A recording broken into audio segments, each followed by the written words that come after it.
Then, my mother had also remarried and even had 2 kids. She got married 3 years after her divorce to her current husband and then had my half-siblings with him. The age gap between me and my half-siblings was huge, so I wasn't particularly close to them growing up because I couldn't really play or have fun with them, which is what kids at my age want. I mean, I must have been 12 at the time my mother's eldest daughter was born, and at that age, a newborn baby wasn't very interesting to me. I was never very close to my mother's husband either and didn't even refer to him as my stepdad. I call him by name because even thinking of him as my father when I already had such a wonderful dad felt weird and wrong.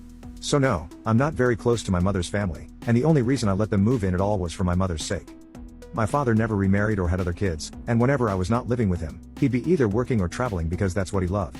My mother didn't know that my dad had left this house to me, and after she'd moved in, she was quite impressed that I'd been able to afford such a nice house at my age.